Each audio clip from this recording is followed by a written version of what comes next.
Fala galera, tudo bem com vocês? Vocês estão bem? Vocês estão felizes? Seja bem-vindo a mais um Devô Diário. Nós estamos falando de Atos dos Apóstolos, né? Nós estamos no capítulo 4. Estou aqui na sala da minha casa, né? E nós vamos começar a fazer vídeo aqui porque lá em Diadema, na igreja, estava dando uma diferença de áudio, né? E para melhorar isso, para trazer para vocês aí um áudio melhor, uma visão, né, melhor, aí resolvi fazer aqui. Então, seja bem-vindo aí ao nosso devocional e é isso, nós vamos falar sobre Atos dos Apóstolos. Nós estamos no capítulo 4. Se você ainda não se inscreva no nosso canal e compartilhe aí esse vídeo, compartilhe o nosso devocional. Bora levar a palavra do Senhor, bora incentivar a galera a fazer também o devocional. Bora lá então, Atos dos Apóstolos. Gostaria de orar com você. Feche seus olhos. Paizinho querido, nós entregamos esse momento em suas mãos. Que seja o Senhor a ministrar, que seja o Senhor a falar conosco. Que essa semente que vai ser colocada no nosso coração venha frutificar, venha dar frutos. Que o Senhor venha revelar a sua vontade, o seu querer, Pai. Fala conosco. Nós entregamos esse momento em suas mãos, Pai. Que seja feita a sua vontade, o seu querer. Que seja o seu Espírito, Pai, direcionar todas as coisas. Em nome de Jesus. Em nome de Jesus. Amém? Atos dos Apóstolos, versículo 4. Nós temos uma dificuldade aqui, né? Então nós não vamos ter mais aquela telinha, né, que aparecia do seu lado aí com o versículo, tá bom? Então pega a sua Bíblia e bora acompanhar a nossa leitura aqui. Atos dos Apóstolos, a minha versão é a NVI, tá bom? Não sei qual é a sua versão, mas a minha é a NVI e talvez tenha algumas palavras aí diferentes, mas o significado é o mesmo, é só para facilitar mesmo, tá bom? Vamos lá? O título aqui do capítulo 4 é Pedro e João perante o Sinédrio. Enquanto Pedro e João falavam ao povo, chegaram o sacerdote, o capitão da guarda do templo e os saduceus. E eles estavam muito perturbados, porque os apóstolos estavam ensinando o povo e proclamando em Jesus a ressurreição dos mortos. Olha só, quando nós começamos a fazer a vontade de Deus, né? Quando nós começamos a falar de Jesus, muitas pessoas ficam incomodadas, né? E o que você mais ouve aí é falar, agora você é crente, agora você é santo, né? Agora você é o santinho do pau oco, né? Muitas vezes as pessoas ficam incomodadas quando a gente está falando de Jesus, quando a gente posta alguma coisa de Jesus, quando a gente posta algum versículo, né? Alguma frase, ainda mais se for alguma frase de conserto, de impacto, né? Que confronta, né? Isso traz uma perturbação. Não é pelas pessoas, não. As pessoas não ficam perturbadas, é Satanás que fica perturbado. Versículo 3. Agarraram Pedro e João e, como já estava anoitecendo, os colocaram na prisão até o dia seguinte. Mas muitos dos que tinham ouvido aquela mensagem creram, chegando o número dos homens que creram a perto de 5.000 homens. Olha só, 5.000 homens que ouviram essa mensagem aceitaram Jesus, receberam Jesus. E Pedro e João, por causa disso, né, porque curou um aleijado, porque falou de Jesus e começou a pregar e muitos aceitaram, eles foram presos, né? E hoje, talvez você falar de Jesus não vai levar você para a prisão, mas Satanás ele forma estratégias que para prender você, para a gente se prender. Às vezes ele formula situações, estratégias para que situações venham nos prender, talvez nas finanças, talvez pessoas vindo contra a sua vida, alguma coisa que aconteceu no seu trabalho, na sua casa, com o seu filho. E Satanás ele usa esse tipo de estratégia para prender o seu foco nas coisas, né? Sendo que Jesus tem que ser o foco, você tem que focar a sua vida em Jesus. Então, muitas vezes nós não vamos ser presos, né, como Paulo e João foram presos. Paulo não, Pedro e João foram presos. Mas Satanás, ele tem estratégia de prender a nossa atenção, o nosso foco. Então cuidado com as coisas aí que às vezes vem na sua vida e tira o foco de você, o seu foco de Jesus. No versículo 5, no dia seguinte as autoridades, os líderes religiosos, os mestres da lei reuniram-se em Jerusalém. Estava ali Anás, o sumo sacerdote, bem como Caifás, o demônio, demônio em pessoa, João, Alexandre e todos os que eram da família do sumo sacerdote. Mandaram trazer Pedro e João diante deles e começaram a interrogá-los. Com que autoridade ou em nome de quem vocês fizeram isso? E então Pedro, cheio do Espírito Santo, disse: autoridades e líderes do povo, visto que hoje somos chamados para prestar contas de um ato de bondade, em favor daquele aleijado, sendo interrogados cerca de que ele foi curado. Saibam os senhores de que o povo de Israel, que por meio do nome de Jesus Cristo, o Nazareno, a quem os senhores crucificaram, mas a quem Deus ressuscitou dos mortos, este homem está aí curado diante dos senhores. Olha só que louco. As autoridades estavam ali na frente, né, de Pedro, de João. Então veja ali as autoridades em frente de João, em frente de Pedro, e Pedro com toda a autoridade, cheio do Espírito Santo, falando em nome de Jesus Cristo. Olha só Pedro, cara, Pedro que negou Jesus, Pedro que negou a conhecer Jesus hoje, agora, né, cheio do Espírito Santo, ele fala com autoridade. Então precisamos estar cheio do Espírito Santo, precisamos ter esse Espírito Santo em nós e manter ele aceso, manter ele vivo dentro de nós, para que nós venhamos dizer não à nossa vontade e proclamar o nome de Jesus para todo mundo, não somente para as autoridades, mas para todas as pessoas. E aí no versículo 11 ele diz assim: este Jesus é a pedra que vocês construtores rejeitaram e que se tornou a pedra angular. Não há salvação nenhum outro, pois debaixo do céu não há nenhum outro nome dado aos homens pelo qual devemos ser salvos. Pedro está falando aqui de Jesus. No versículo 13, vendo a coragem de Pedro e de João, admirados e reconheceram que eles haviam estado com Jesus. No 14, é como podiam ver ali com eles o homem que foram curados, nada podia fazer contra eles. Olha só, os homens, as autoridades reconheceram que aqueles homens tinham andado com Jesus e por causa do milagre que estava do lado dele, eles não puderam fazer nada. Quanto à prova, não há argumento. Então Jesus ele vai fazer um milagre, você já é um milagre, nós já somos um milagre, né? Nós vamos agradecer não pelo aquilo que nós vamos receber, mas vamos agradecer pelo aquilo que já foi nos dado. Jesus já foi dado ali na cruz por amor a mim, por amor a vocês. Então o que nós vamos fazer? Vamos adorar Ele, vamos agradecer Ele. No versículo 15, assim ordenou que se retirasse do sinédrio e começaram a discutir, perguntando: o que faremos com esses homens? Todos os que moram em Jerusalém sabem que eles realizaram um milagre notório, que não podemos negar. Todavia, para impedir que isso se espalhasse ainda mais entre o povo, precisamos adverti-los de que não falem com mais ninguém sobre esses nomes.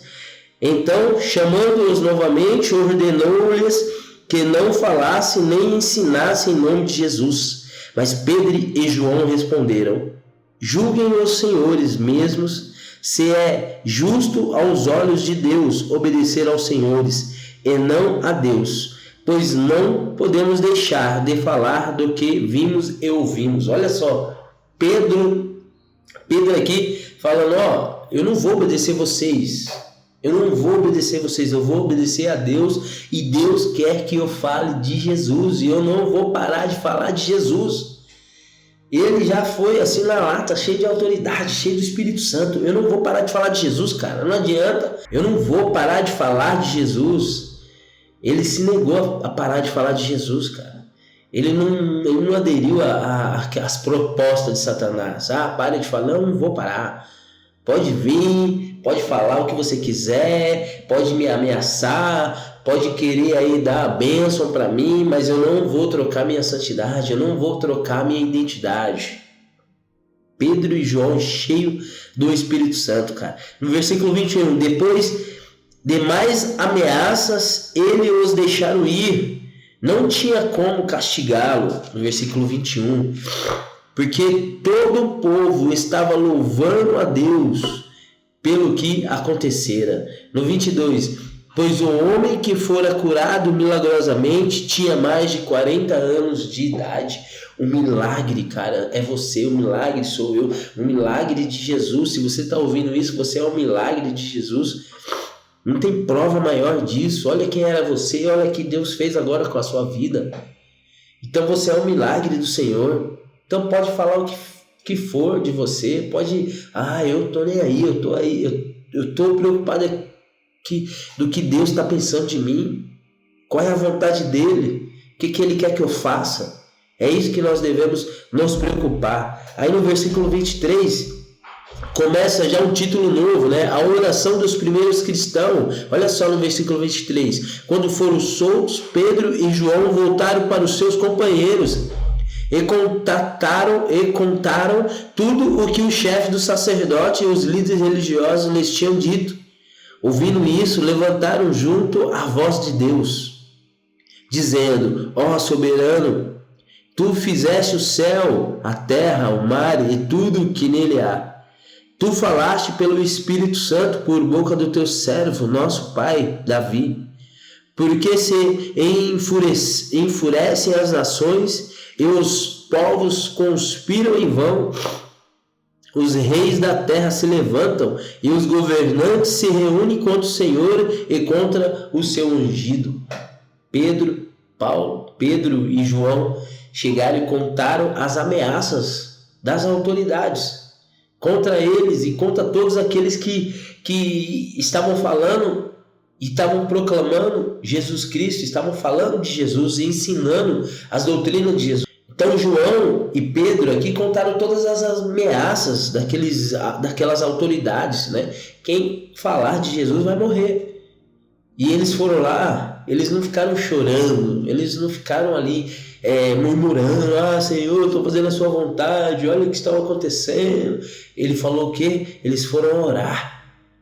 Eles foram pedir forças para o Senhor.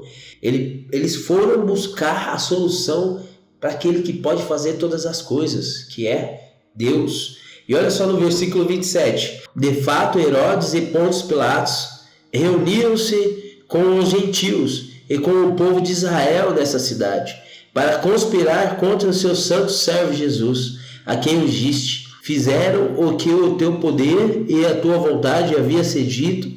No 29, agora, Senhor, considera as ameaças dele e capacita o seu servo para anunciar a tua palavra corajosamente. Estende a tua mão para curar e realizar sinais de maravilhas por meio do nome do teu santo servo Jesus. Eles falaram: estende suas mãos, nos capacita, queremos fazer mais de ti. Queremos ir para cima deles com toda a força, com toda a autoridade. E olha só no versículo 31. Depois de orarem, tremeu o lugar em que estava reunido. Tremeu o lugar que estava reunido. Todos ficaram cheios do Espírito Santo e anunciavam corajosamente a palavra de Deus. Depois da oração, a oração verdadeira, a oração que você quer que seja revelada a vontade de Deus e que Deus vê que você vai fazer a vontade dele. Depois que ele olha o seu coração, ele vê a verdade, ele te enche do Espírito Santo e você é cheio da glória, cheio da coragem do Senhor e você começa a fazer a vontade de Deus. E a vontade de Deus é que você fale de Jesus. que você cure os enfermos, que você proclame a voz do Senhor. Os discípulos repartem seus bens. No versículo 32, da multidão dos que creram, uma era a mente e um o coração. Ninguém considerava unicamente uma coisa alguma que possuísse, mas compartilhava tudo o que tinha. Então um vinha com o coração, o outro vinha com a razão, com a mente, né? Para você ver que Deus é a unidade, que Deus ele junta todas as etnias, ele junta todos os tipos de pessoas, porque uma ajuda de alguma forma, né? Então eles repartiam, cara, todo mundo repartiam. Olha a unidade da igreja no 33. Com grande poder, os apóstolos continuavam a testemunhar na ressurreição do Senhor Jesus, e grandiosa graça estava sobre todos eles. Não havia pessoas necessitadas entre eles, pois os que possuíam terras ou casas as vendiam, traziam dinheiro da venda e colocavam aos pés dos apóstolos, que os contribuíam segundo a necessidade de cada um. Olha só, não havia miséria entre a igreja primitiva, porque a unidade ali estava reinando. Então eles dividiam as coisas, não tinha miséria entre eles, né? Porque tinha uma unidade ali. Olha só no versículo 36. José, um levita de Chipre, a quem os apóstolos deram o nome de Barnabé, que significa encorajador, vendeu um campo que possuía, trouxe o dinheiro e colocou aos pés dos apóstolos. E os apóstolos, cheios do Espírito Santo é sabedoria, dividiam isso com todo mundo e ninguém ficava passando necessidade. Nós temos que viver dessa forma, da forma que a igreja primitiva vivia. Não, você não vai vender sua casa, você não vai vender as suas coisas, nem eu quero isso. Mas eu quero que você ajude uns aos outros, que você tenha o coração aquebrantado, que você venha pensar no próximo, que você venha amar ele como você ama a si mesmo. Aquilo que você não quer que faça com você, não faça com os outros. E aquilo que você quer que faça com você, faça você primeiro para as outras pessoas. Que essa palavra venha entrar no seu coração, que você venha meditar nessa palavra, que você seja encorajado a falar de Cristo, a pregar versículos, a postar aí a sua oração matinal, que você venha postar no seu WhatsApp, no seu Instagram, versículos que vão falar com outras pessoas também, que você venha corajosamente falar de Jesus, que você seja cheio do Espírito Santo de Deus, que você venha fazer a vontade do Pai, que você não venha parar de falar de Deus por qualquer ameaça, por qualquer problema, que você venha superar você mesmo e você venha deixar de viver as suas vontades e você venha viver a vontade de Cristo. É isso que eu peço, é isso que eu oro, para que nós venhamos ser sensível ao Espírito Santo de Deus e venhamos fazer a vontade dele. Que você seja cheio do Espírito Santo, que você venha sim fazer a vontade do Pai, que você venha pensar no próximo e amar cada vez mais o seu próximo.